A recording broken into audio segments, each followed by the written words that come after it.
শহীদ রাষ্ট্রপতি জিয়া রহমানের কর্মময় জীবন আলোচনা করতে গেলে দীর্ঘ সময় প্রয়োজন।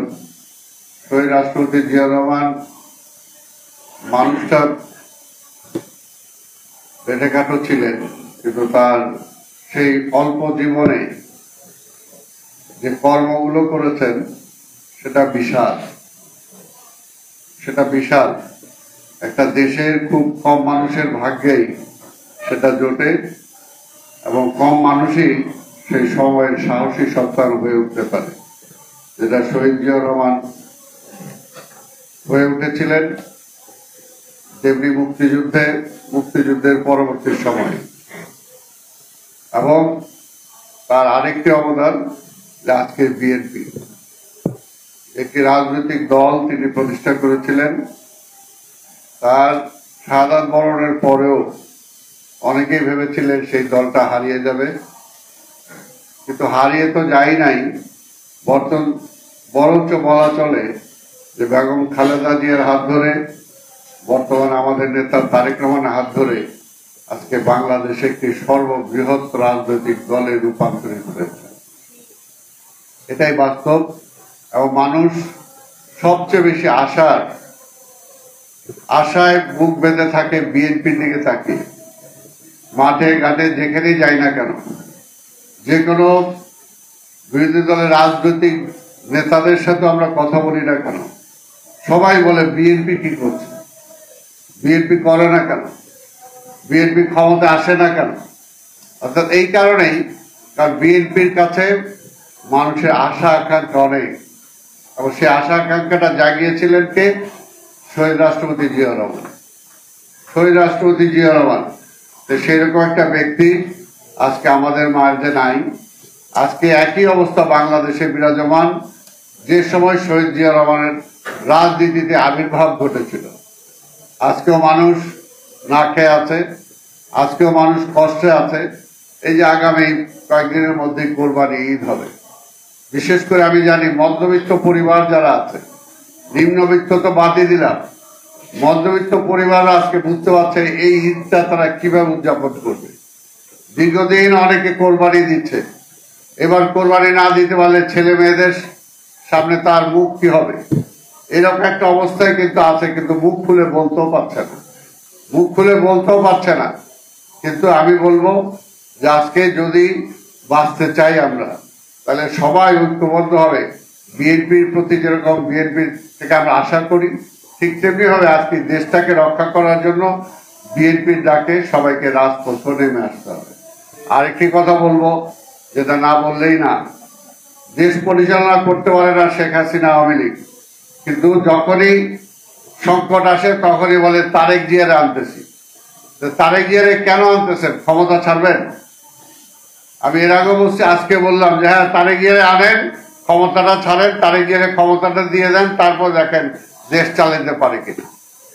আর মামলার কথা বলতেছেন, সেই মামলার সেই ঘটনার বিষয় আলোচনা করতে গেলে তো অনেক সময়, 21শে আগস্টের ঘটনায় তাকে জড়িত করেছেন, সেই ঘটনার সাথে জড়িত না, সেই মামলায় তার নাম ছিল না।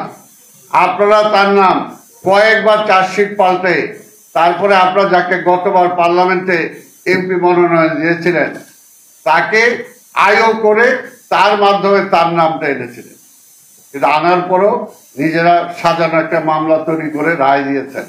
কিন্তু সত্যিকার অর্থে সেই ষড়যন্ত্রের সাথে আওয়ামী লীগ জড়িত। যেমনি ভাবে 15ই আগস্টের ষড়যন্ত্রের সাথে আপনার বাবার মৃত্যুর সাথে আওয়ামী লীগ জড়িত, আওয়ামী লীগ নেতারা জড়িত, এটা প্রমাণিত হয়েছে খন্দকার মোশতাকের আবির্ভাবের মধ্য দিয়ে। ঠিক তেমনি আপনি খুঁজে দেখেন, সেদিন আপনার জিপিওর সামনে থেকে, সেদিন আমাদের মুক্তাঙ্গনের সামনে থেকে কার উদ্দেশ্যে, কার নির্দেশে আপনার সেই সভাটা পার্টি অফিসের সামনে নিয়ে গেলেন? ষড়যন্ত্র তো সেখানে।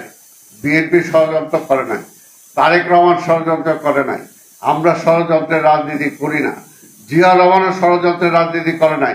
যখন দেশটা চলছিল না, আর্মি, পুলিশ, শিক্ষাঙ্গন, ব্যবসাঙ্গন, সাধারণ মানুষ কোথাও যখন কোনো ডিসিপ্লিন ছিল না, সেই সময় কিন্তু জিয়া রহমান আবির্ভাব ঘটেছিল এবং জিয়া রহমান দেশে শৃঙ্খলা ফিরিয়ে এনেছিলেন এবং এই দেশের মানুষ যারা না খেয়ে মারা গিয়েছিল তাদেরকে খাবার মুখে তুলে দিয়েছেন এবং বিদেশে চাল রপ্তানি করেছিলেন।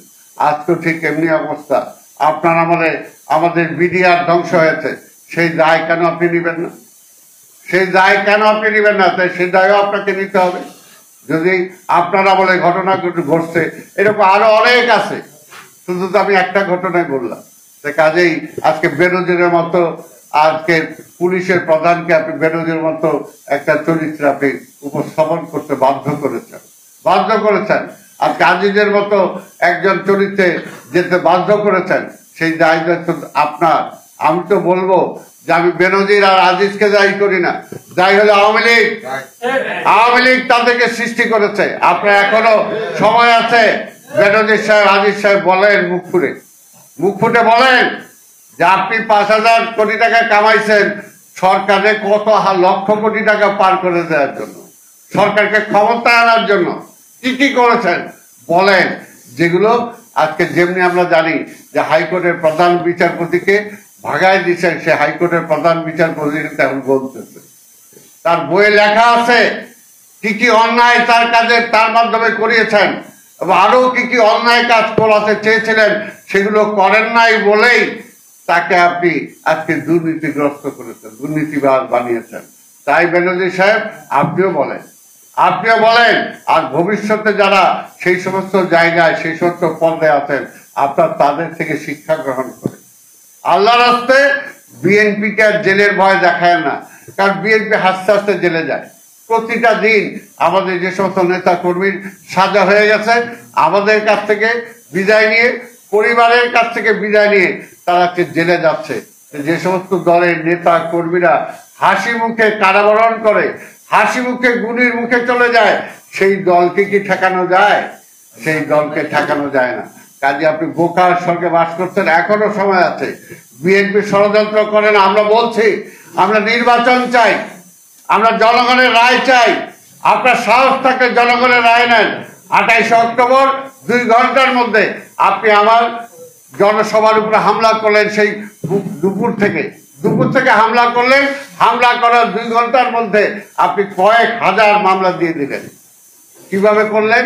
কারণ আগেই সাজানো ছিল যে বিএনপিকে জেলে ঢুকাইতে হবে, বিএনপিকে পুলিশ দিয়ে তাড়াইতে হবে, তারপরে একটা ভোটারবিহীন নির্বাচনের নামে প্রহসন করে আমি ক্ষমতাটা তো আসি, এটাকে আবার পাকাপোক্ত করব।